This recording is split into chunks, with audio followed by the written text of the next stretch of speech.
and I'm taking no business. And if I wanna get loose, it's my business. And if your suckers don't like it, then the hell with you.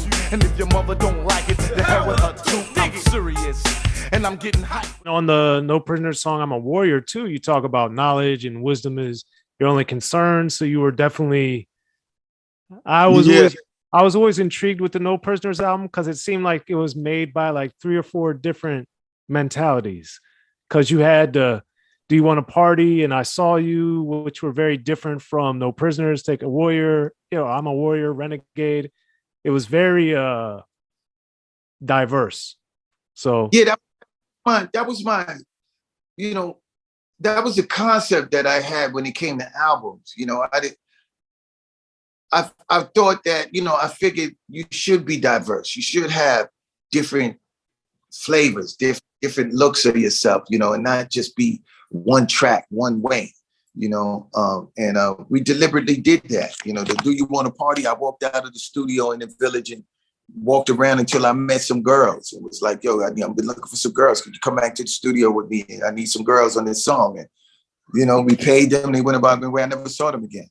But we were in the studio saying, listen, I have this idea for a song, Do You Want to Party? It's kind of punk rock. But we were also, it wasn't that we were just coming up with these concepts on our own. I was definitely taking it from Do You Want to Party came about because Salt-N-Pepa had Push It.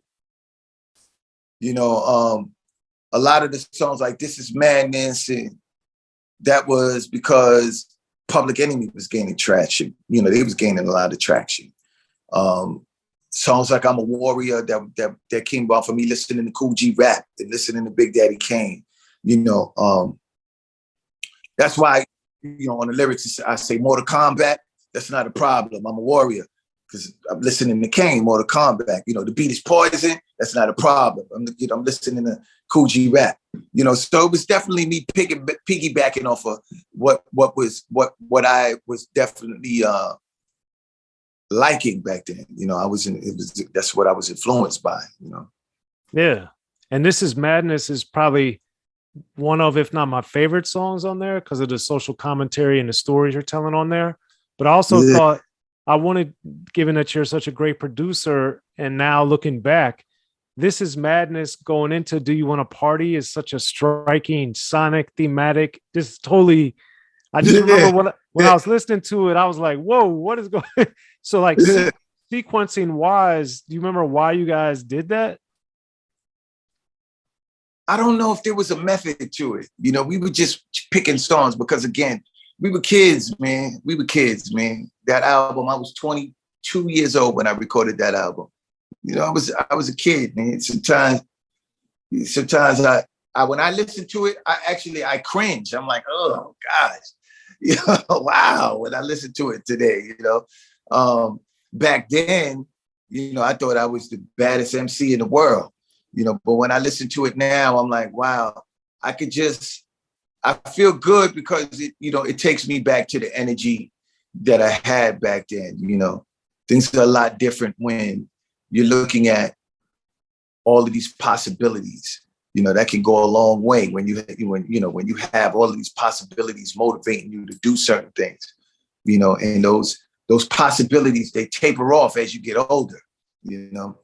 That's one of the reasons why I don't rhyme no more, but I still make beats. I don't rhyme no more because I don't have a passion for it, I really don't have a passion for it anymore. But I make music every day, every single day. I'm making music every day. Okay. Now, on No Prisoners, another song speaking of that was the I Saw You, in the sense that in this point in time, of course, and generally speaking, rap is so braggadocio. I get everything goes my way. But I Saw You is about your girl cheating on you. So what made you want to, Vapors obviously was out. That was kind of a thing of people dissing you or whatever. But like, why was I Saw You and you getting played kind of something you wanted to explore creatively? I really don't know. I mean, I at that time I was recording a lot of songs like that. That was just the only one that made the album. And it definitely, it really, honestly, it speaks to, because I come from the era where there were a lot of songs about getting played by a girl. You know, Roxanne, yeah. Over Veronica, Latoya,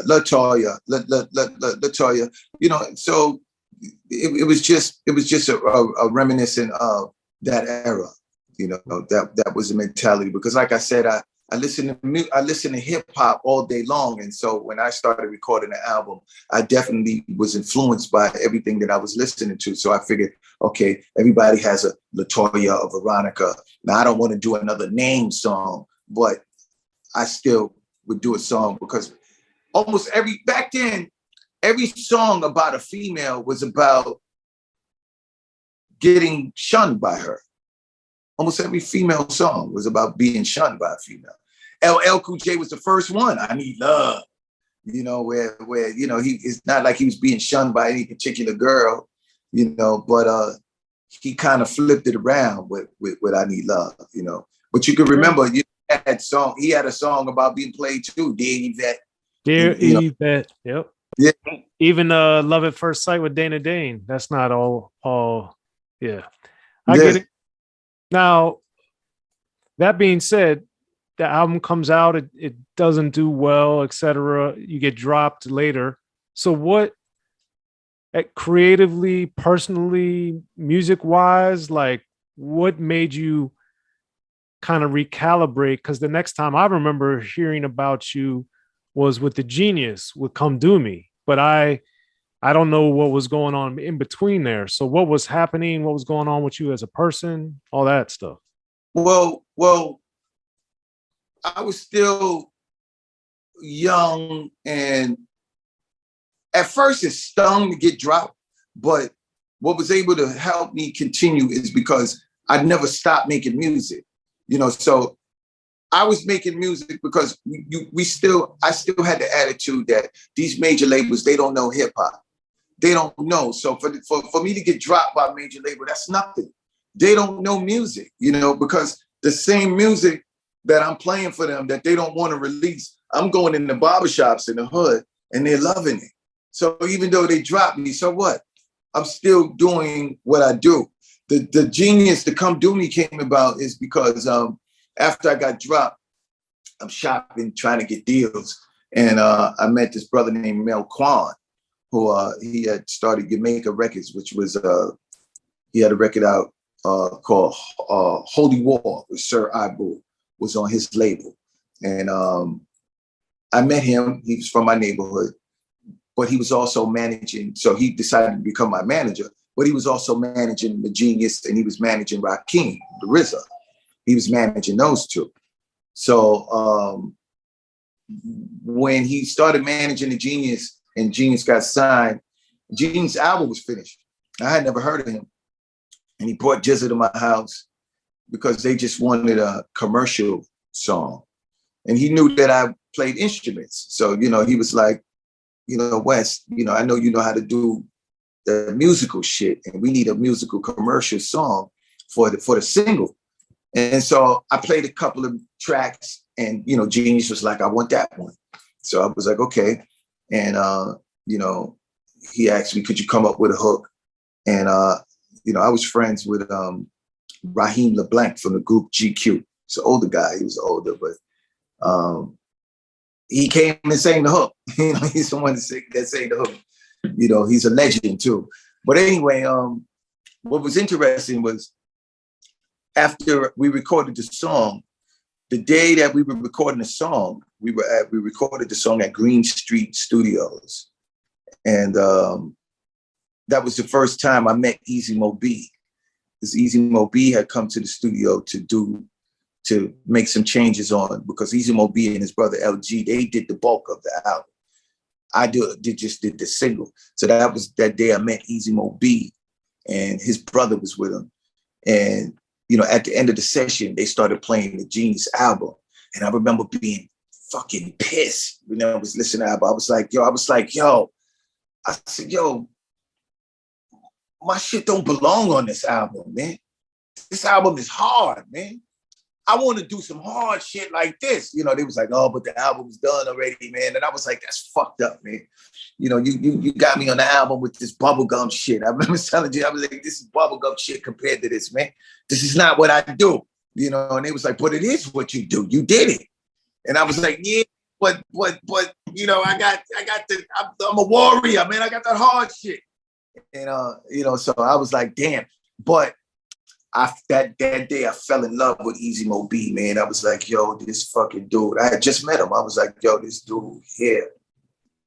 I ain't never, because I wasn't in the sampling. That was another reason why they came. That's why on the No Prisons album, there's no samples. Well, there is one. There's a drum sample. The I'm a Warriors is a drum sample from a British group called New Model Army. And they had a... For James, you got the funky drummer on there too, right? Well, that's what we said. We said, if we're going to sample James Brown, because that was the time where everybody was ripping, you know, everybody was raping James Brown. So we said, if we're going to sample James Brown, we're going to make a song, because he was in prison at the time. So we said, if we're going to use any James Brown music, we're going to make a free James Brown song. That's the only way I'm going to sample his music. It's going to be to make a song to help get him out of prison or speak out about it. So that's why that funky drummer is free James Brown. That's all it was, you know. But yeah, so, you know, I stayed in contact with Easy Mo B because I had never heard nobody that sampled the way he was sampling, you know. And a lot of it was loops, but Easy Mo B, he progressed over the years. In the beginning, it wasn't, we were all just looping, but his sound, he was early sound designing. He was doing something to them samples. Whereas when I first started out sampling, I was just looping it. Just loop it, put some drums and bass line under it, and I was done. He was going deeper with it. You know, I don't know what he was doing, but he had some different shit with it, you know. Yeah, he definitely was modifying not only the sound of the music, but the effect of the music, to your point. Like, because speeding things up, slowing them down, it seemed like some of it was muffled. It was just, to your point, yeah. It's pretty amazing. And when I went to the first time, you know, after we became acquainted, the first time, I couldn't wait to get to his house to see what he was using, what he was doing. And when I got to his house, he was in the projects, and he had in his bedroom, he had a regular Gemini mixer. See, I already had the Tascam mixing board, you know, with the 8-track reel-to-reel, all this outboard gear, you know, drummer, gates, DBX compressors, you know, all the classic shit. I had $10,000 worth of recording studio because I was emulating DXT, who was emulating Herbie Hancock. You know, this what he was learning from Herbie Hancock. So now I'm emulating him. So I'm buying all of that shit that I see in the studio. I go to the studio, what's this? You know, that's a compressor DBX. I go buy it, you know, when I got the money. So when I get to his house, he don't even have a mixing board. All he got is a Gemini mixer. And not even monitors, not even studio monitors, a DJ, because he's a DJ. He had a giant DJ speaker with a woofer, the SB1200 and the S950. And I remember going, yo, what you mixing it through? And he was like, through the mixer. And I remember I was sitting here going, get the fuck out of here, man. It can't be. So as years and years go on, right? Like maybe about 5 years go on, you know, we've done all the Biggie Small shit, you know, everybody's successful. He was living in Brooklyn, and I was working on an album with Nine, you know, when we were signed to Loud, and I wanted some tracks from him, and we went to see him. And again, we go to his house and it's the same shit. Like he ain't got no mixing board or nothing. And I remember we were sitting in the room, me and Nine and shit. He said, yo, y'all want something to drink? I was like, yeah, get us something to drink. And he left the room. And when he left the room, I was looking under the bed and shit. I was like, yo, nah, watch the door. I'm looking at the closet and shit. I was like, yo, that motherfucker be tucking his shit away when we come around, man. He don't want us to know. But that was him, man. He does what he do, man. Yeah. And he's got a lot of records. That helps too. A lot of records. Yeah, man. Now, always good brother. So you do Come Do Me, and that's a single. It's got a video. It's got all this stuff.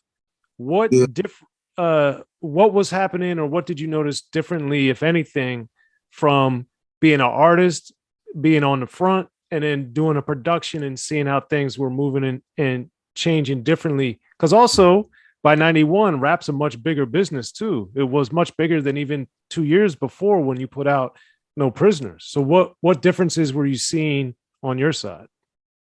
Well, I still was hell bent on being an artist, even though, because that wasn't the first time I had worked on a Shelly Thunder. She was a reggae artist. She had the record Koof, and off of the record Koof, she got signed to Fourth and Broadway. And she put an album out called Fresh Out the Pack. That was the first time that I got paid for writing. That was the first time, that was before Motown. So that was the first time I ever got paid professionally for writing for her, and then co-producing with Gordon 1 or 2 tracks. And, I think I made about $1,000 for doing that. And, so that got me in. And so my first official production, like where it just say produced by Jesse West, Come Do Me. And I didn't make a lot of money for doing that. I never saw any royalties for it. The advance was very small, but it wasn't enough to impress me to make me say, wow, I can do this. I can really do this. I just was doing it because it was called Chillin', and they said it was going to be a single. So I said, okay, my name, it's just for the credit. I said, okay, my name is going to be out there. Cold Chillin' is a big label. My name will be on it. Well, so when it came and went, basically, I still was hell-bent on being an artist. So I still was just in the studio every day, just working. And then I remember I was working at a studio called TD Hype Studios, where the owner of the studio, one of the artists that he had signed to his production company was DMX. So that's when I met DMX. I didn't get to do any music with him, but that's where I know him from. This was like 1990. Somebody, Gordon had got a production deal with Epic, and I hadn't spoken to Gordon in maybe about a year and a half, after because when Motown picked up my option for the second album, I wasn't with Gordon anymore. I was on my own. So all of that time, we hadn't really contacted each other. He called me out the blue and he was like, yo, I got this situation with Epic, and I want to sign your group. And I was like, what group? I ain't got no group. He said somebody told me you got a group now. And I was like, nah, I ain't got no group. It's still just me, and I got a whole album done. And he was like, okay, well, we gonna hook up. I listened to your album. And I remember I hung up, and the girl that I was seeing at the time, I told her, I was like, yo, he just was on the phone, told me about a group. And she said, well, you should start a group. And I just was like, damn, that's a good idea. I should do that. And that's how Third Eye came about, and I started the group Third Eye. And so I was just in the studio. I had a studio with, I was in the studio every day. And around that time, I opened up the Billboard. So this was like 90, 91. I opened up Billboard magazine, and it was an article. It said Sean Puffy Combs, youngest A&R at 22.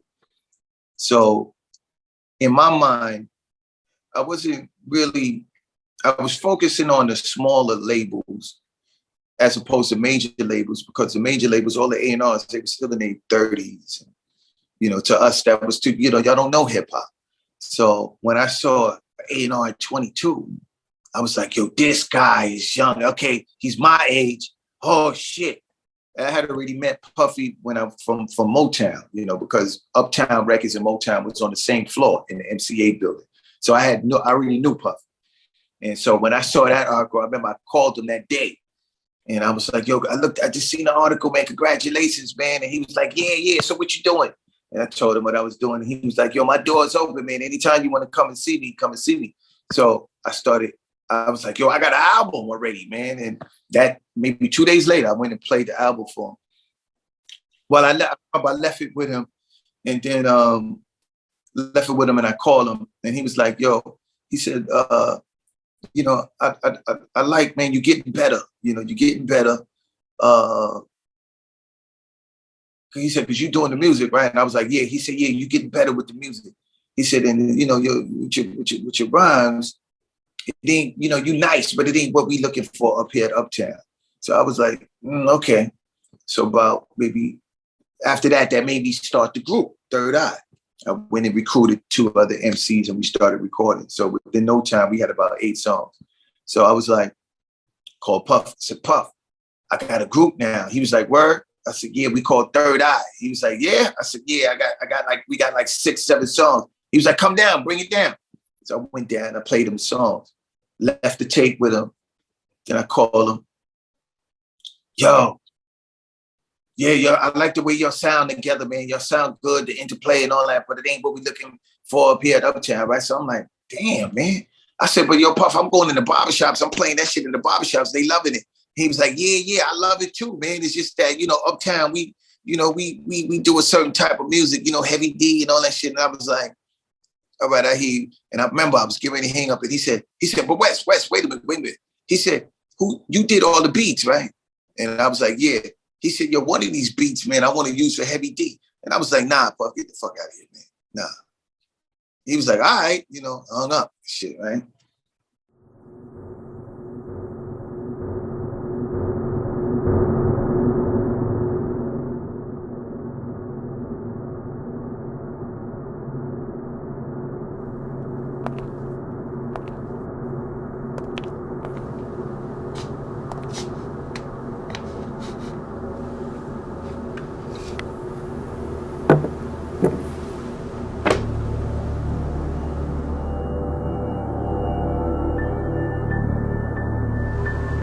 Now I want you to listen real close to me. I'm going to ask you some real simple questions, and I want some real simple answers. Do you understand? Yeah. Do you understand? Yes, I understand.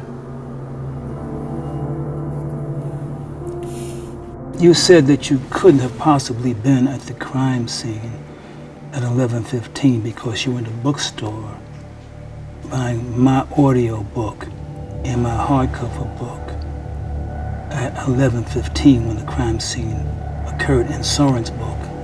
The History of Gangster Rap. So you couldn't have been at the crime scene because you were buying the books. Right.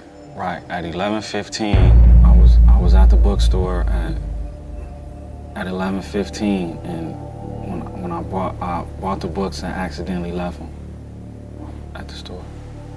So at 11:15, you couldn't have been at the crime scene because you were buying books, right? At 11:15,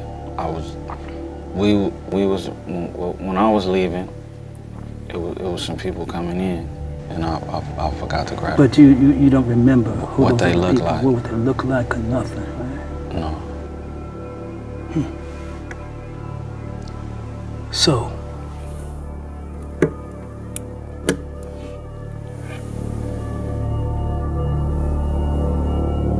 at 12:15, you were in the bookstore buying my audio book and hardcover book and Soren's book at 12:15. So you couldn't have been at the scene because you were buying the books, right? Yeah, at 12, exactly, at 12:15 exactly, I was at the bookstore.